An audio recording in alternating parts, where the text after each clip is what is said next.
For publications and programs, we are thrilled to celebrate It Is Well. It Is Well, with the subtitle The Life and Times of James Russell Smith, tells an incredibly unique story about African American cultural heritage here in Athens, Georgia.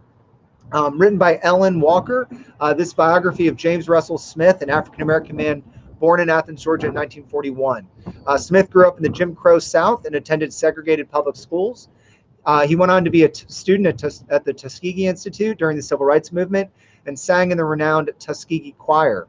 He returned to Athens to teach in his still segregated high school and later became the director of the legendary Athens Voices of Truth Community Choir.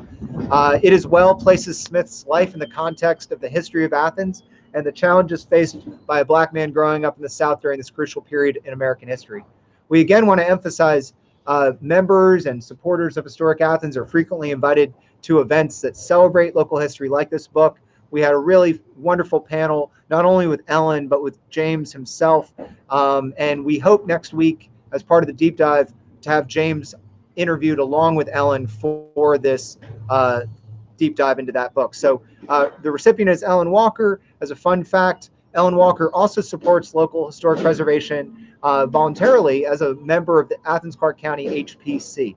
So we really appreciate Ellen for all that she does for local history. I will never be as good as he is, but I'm still glad to be here, and I thank you for tuning in. So it's a great pleasure now for me to introduce to you the author and the subject of the book. This is a book. It's called It Is Well, The Life and Times of James Russell Smith.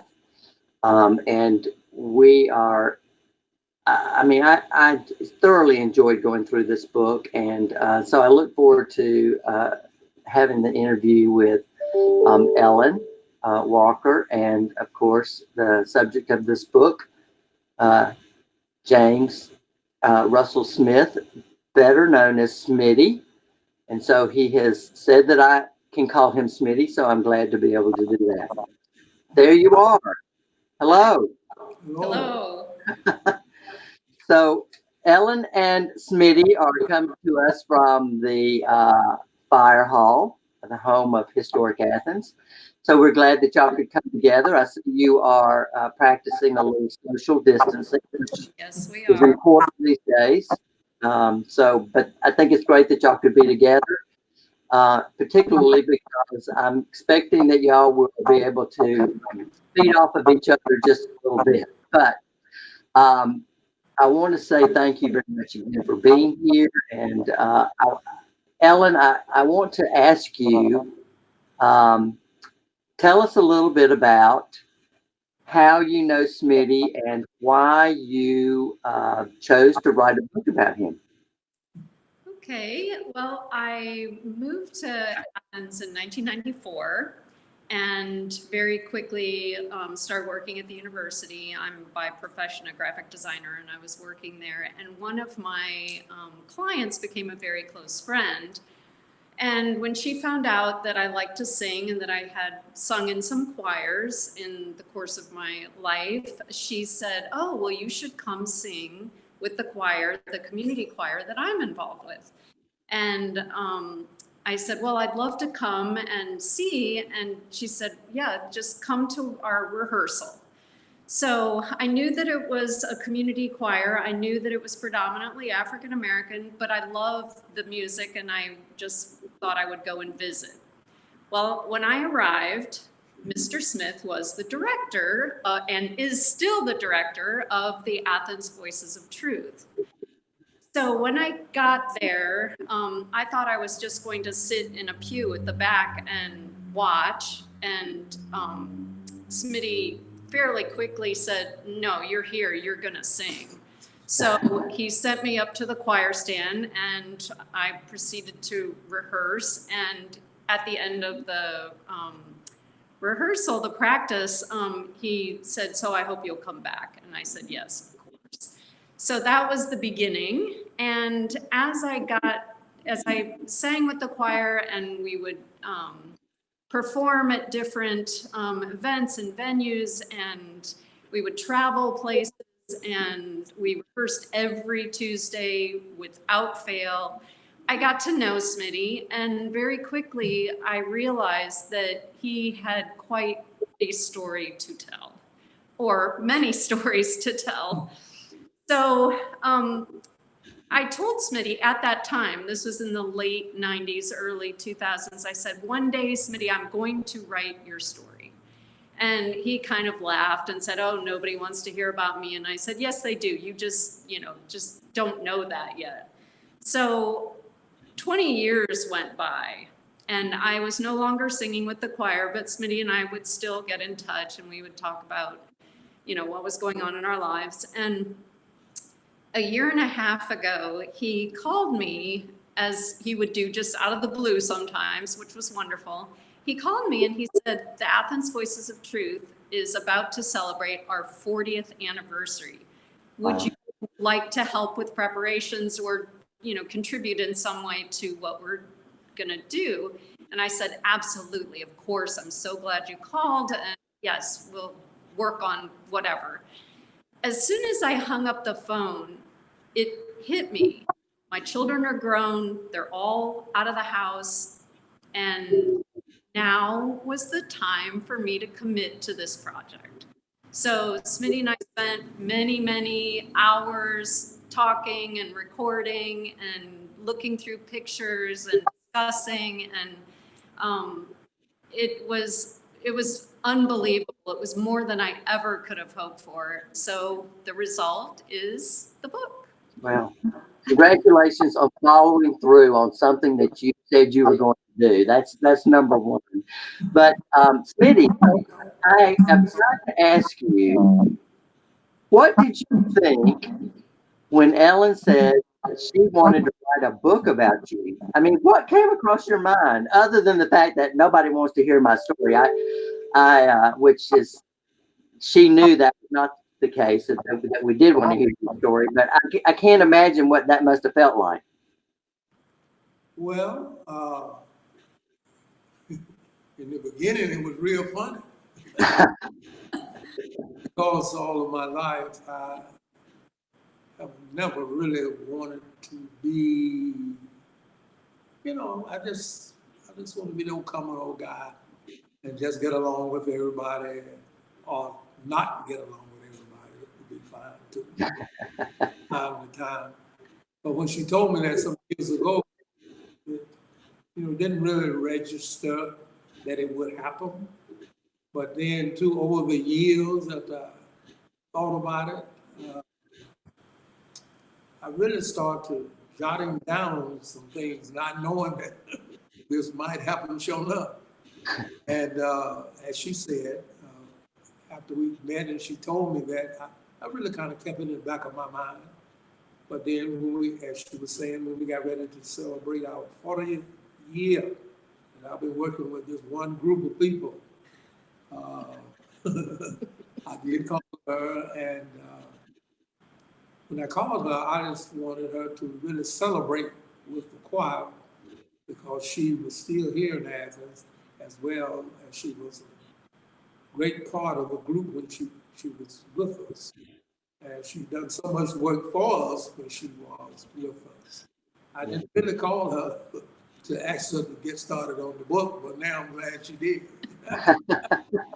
Well, I know that y'all have forged a friendship and a bond that cannot be broken. I can't imagine what it must be like for the two of you to know each other as well as you do now, because of I mean, I can't imagine the number of hours that y'all spent together going back and forth. And of course, putting all that information together is no easy task. And enjoying the pictures and the stories. We all have a story to tell. Yes. But I've got to say, Ellen, you were spot on when you pictured the idea or imagined the idea of sharing Smitty's story, because none of us can understand that sort of thing until we walk in somebody else's shoes. And I would say you've come as close to walking in his shoes as you possibly could. But talking about a part of Athens that, you know, that we don't really always do much dwelling on. But, you know, in the 40s and 50s and 60s and beyond, you know, there was a completely different story going on that we mostly didn't know about it, or most of the Athenians didn't know about, really. So I really think that having that story told means a lot. And you know, of course, being part of the segregated lifestyle that you grew up in, Smitty, you know, I can only imagine that that was what you knew. I mean, that's what you knew as a person. And you know, to go beyond that, I mean, I would like to ask, were you the first? I mean, you're one of 6 children, right? That's right.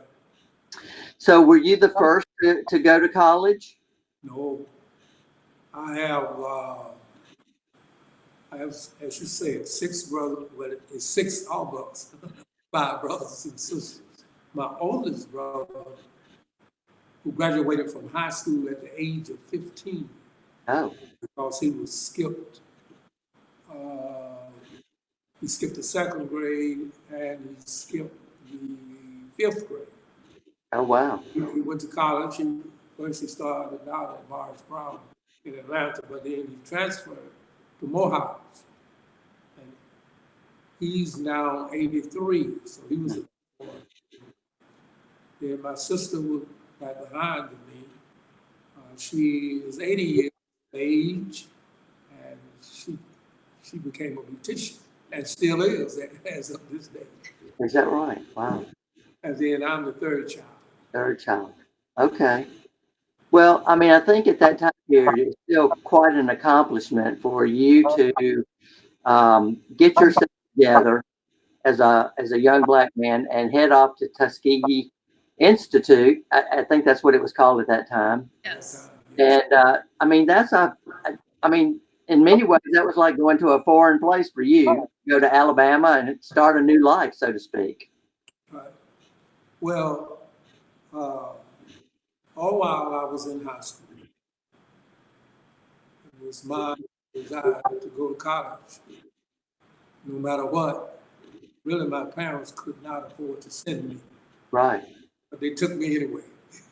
I did get loans, student loans and what have you, in order to help with finances.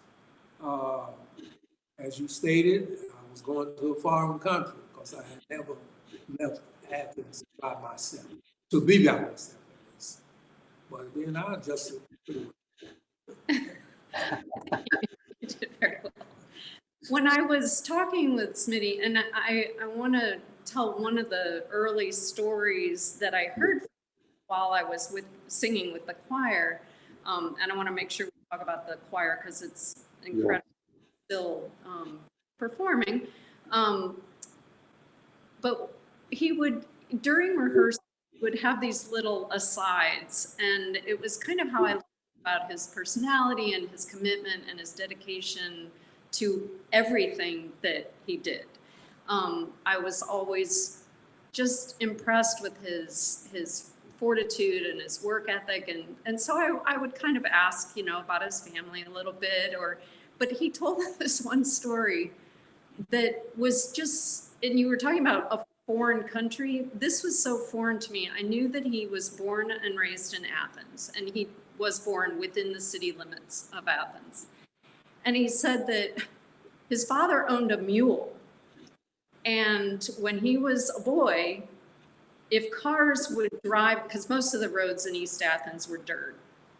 And he said, if the cars would drive on the muddy dirt roads, sometimes people would call for the boys of the Smith family to bring the mule and drag the car out of the ditch.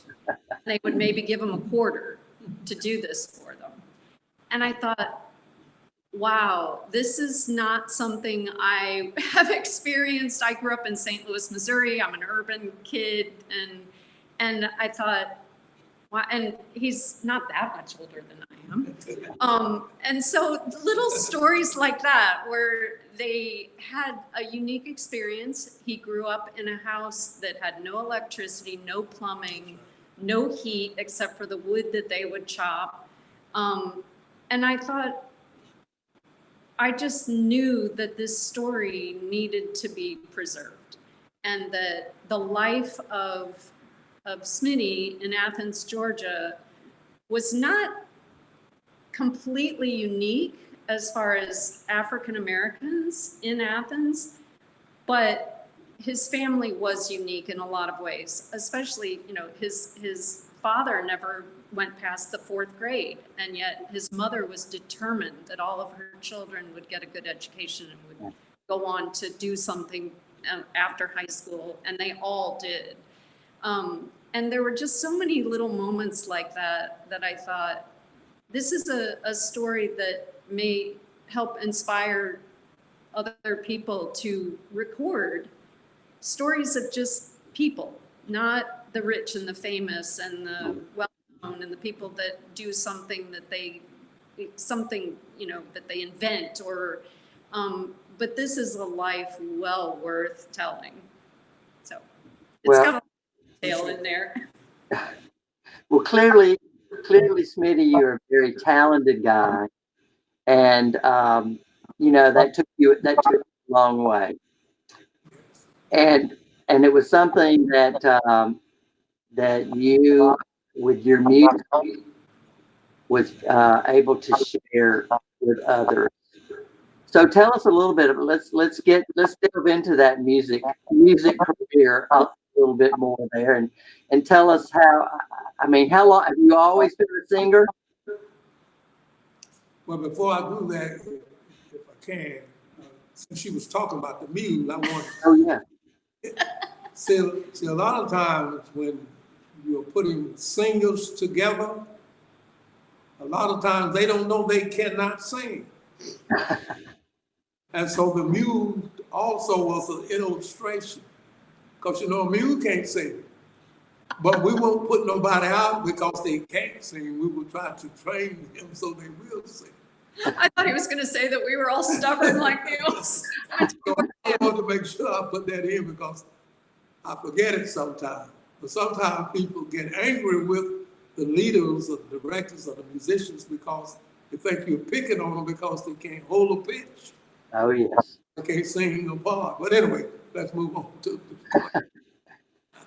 the question that you asked. About your music. Yeah, you've always been a singer, and I've been singing ever since I was in the 10th grade. okay. In fact, music I feel is my calling. The Voices of Truth Choir is the 3rd choir that I was fortunate enough to be director of and to organize.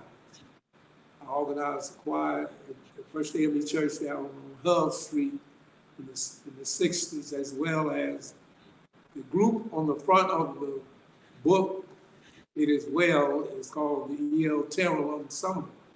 In 65, those were teenage boys. And all of those guys in that group could not sing it, but we made it. And, but they all went on to take up other professions. You know, great.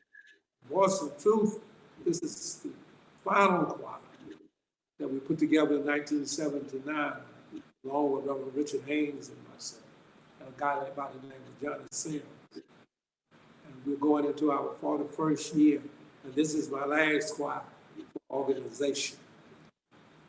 We're going to continue with this one until we go on.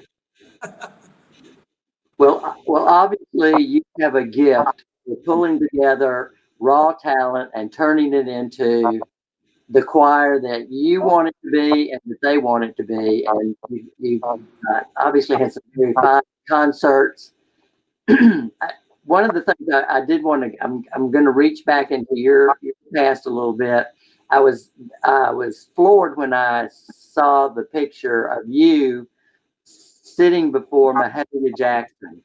That had to be an amazing moment for you in your young life.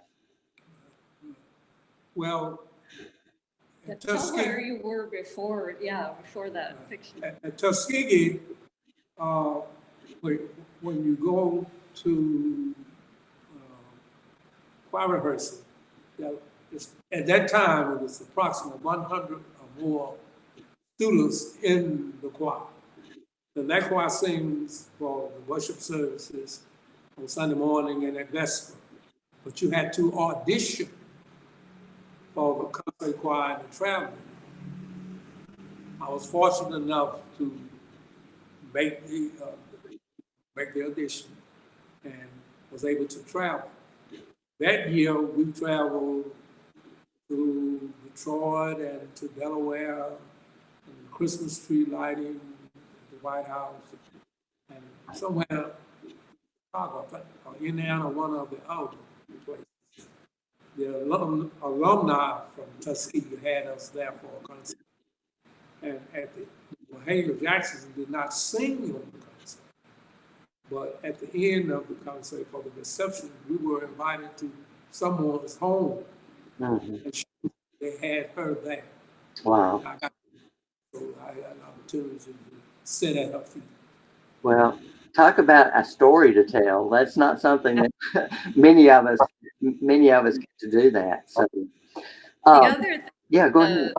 Tuskegee Choir, in 1962, they were invited to sing at the Christmas tree lighting at the White House when President Kennedy was still in office. So Smitty says he didn't get to shake his hand, but he could see him.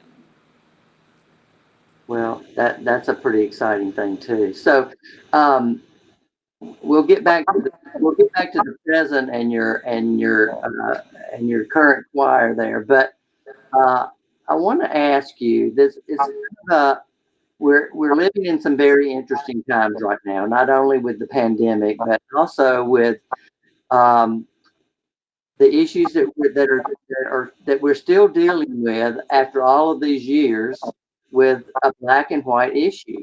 Now, you grew up in the times where you saw the bulk of changes taking place with civil rights.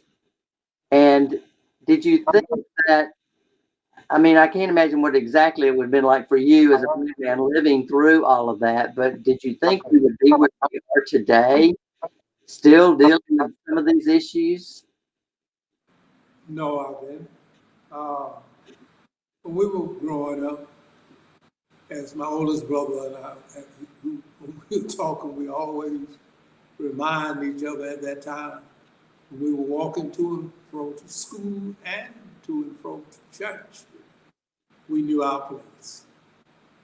And we were not afraid, but we knew where we were going, and we knew what we were going to do.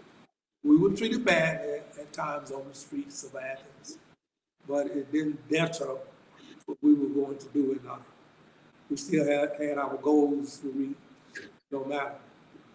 But to answer your question, I'm 79 years of age, and I can't believe at 79, this is the first time in my life that that churches have been closed, especially in Athens, but in other places as well. We have always gone to church, not only in pandemic, but also this racist situation that we're not going to iron it out tonight, tomorrow night, or the next night, or the next year. It's a long haul. There's a lot of work to still be done. But sometimes we waste a lot of time when we could be working, doing something constructive to make things better. We continue to go down that same old stream, but then we fall in the river. There's no peace in that. We're supposed to be better than that, all of us, no matter what the color of the skin. We're all supposed to be better people. Yeah, you summed that up beautifully. I think it's just amazing that we're somehow still dealing with some of the issues that we're dealing with. But I could tell that through the book that an important part of your growing up was church. Church was probably a mainstay in your family and many of the families on the east side of the river. So how was, I mean, that had to shape you and shaped you. It seemed like it shaped you not only as a person, but also shaped you as a parent, that you and your lovely wife, Rosa, had two children. I think I remember reading. And so, how was that for you as growing up that way and then becoming a parent? How did all of that? I mean, I assume you continued to go to church. Obviously, you made some impression with your children, and as did the church, since your son is a pastor. Well, you're absolutely correct. We were molded at home and at church. See, we walked to church on Sunday morning from the side of town, downtown, to First Day of Meeting. That's the church we were a part of in the beginning because that was the church my mother was a member of. Mm-hmm. But the little things in life, church and from the home, like thank you, yes sir, yes ma'am, those things that we call small are very important. See, if you don't learn how to treat people at home, at church, at school, then we run into the question you asked me before. See, we don't know anything about the Word of God. It doesn't make me any different who you serve, or what religion you are. You got to believe in something that's positive. And church was ours. We were Christians in my family. And I brought up my children reading the Bible. And one good thing about it is they're supposed to be able to read better than I can. And so they should read the Bible, but I sat them down and taught them Sunday school lessons on Saturday night. My son says now that he doesn't care whether or not he preached from the book of Proverbs or not, because he had enough of it when he was coming along. Yeah. Well, our children don't always appreciate the parenting that we do, but maybe come around later. And Ellen, you know something about that too, I'm sure. With your three boys, did you have three boys? Yeah. All very independent minded. They do get minds of their own. There you go. So Ellen, as the author of this book, I'm just amazed that you felt so strongly about your getting to know Smitty and your relationship with him, that you actually would follow through to put this, what I call a beautiful book together, to talk about a part of Athens that doesn't get much attention. What would you say was the most rewarding part of this for you, aside from getting to know Smitty better and what he meant to you? Well, I have rarely had an idea and held it for that long, just knowing that it had to happen. And when I met Smitty over 20 years ago, and thought came to me, this is a story I want to record. I knew it had to happen. And so I was so excited when finally the heavens aligned and we were able to sit down and do it. I think one of the most rewarding things was just letting Smitty talk and reminding him that those little things were what made a story, were what made a life. And he went from, nobody wants to hear about, this or that, to me really pushing for more details and asking him to think again. And one of my favorite things was he has a best friend that he's had since first grade, Joe McCurry, and who's still alive and lives in Jefferson. And he would say, as we would sit in his den, we would sit in Smitty's den, and I would record mostly because I couldn't write it all down, but I would record, then I'd go home and transcribe it. But he would write himself a note. Oh, I need to call Joe and ask him about that. And so he would call Joe, he would call a sibling, he would, get some of his memories. And I think it was, and correct me if I'm wrong, I think it was as satisfying for him to review a lot of the things that maybe he hadn't thought about for a long time. And the thing that was really wonderful was, because of his experiences, I decided to go do deeper research, especially into the school district and what's happening in the schools. And so I spent a lot of time at the Hargret Library going through school board minutes and documents of all kinds to round out a picture of what it was like for this young African-American boy into manhood attending segregated schools in a town that prides itself now on being open-minded and liberal. And yet, when Smitty came back from Tuskegee, he taught at his old high school, which by then was named Bernie Harris. And it was 1970 and it was still segregated. So those kinds of things help round out the story that he experienced with a little bit of the actual on the books history that I felt like had not ever been really explored to the depth that I did in terms of reading every single board minute that went on from the time he started school until the records were lost. Because actually, when they consolidated the school district with the county in 1956, a lot of the records were destroyed, which is really, so there's a gap. But I also talk about that, why there's a gap, why things were not recorded as well as could have been or preserved. I think that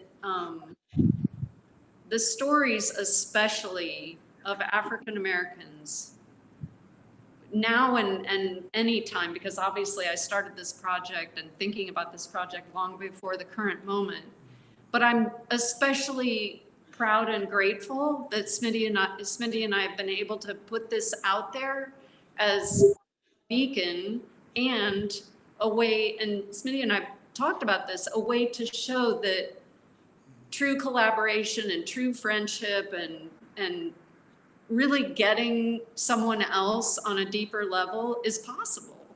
And it just is gratifying to both of us that we've been able to bring this to the world. And I hope that people will enjoy it and find some things in it and I'm just really glad we got it. I'm sure they will. And I really want to encourage our audience to check out this book at Avid Bookstore. And congratulations, Ellen, on your first book. I know. It's probably my last book. Well, I don't know. You got to get it there. Can I give one little shout out? Sure. I realize that though I love to write and I, have written small things here and there, and I feel like I could not have brought this publication to fruition without our editor. Diane Miller edited the book for us, and it was beyond invaluable. She made it really come together, and we were, so I'm very grateful to Diane for getting us through this project. Well, that's great. And we thank you both so much for taking time to be with us tonight. Okay. And thank you for having us. Yeah. Well, and Smitty, the story was a wonderful story, is a wonderful story.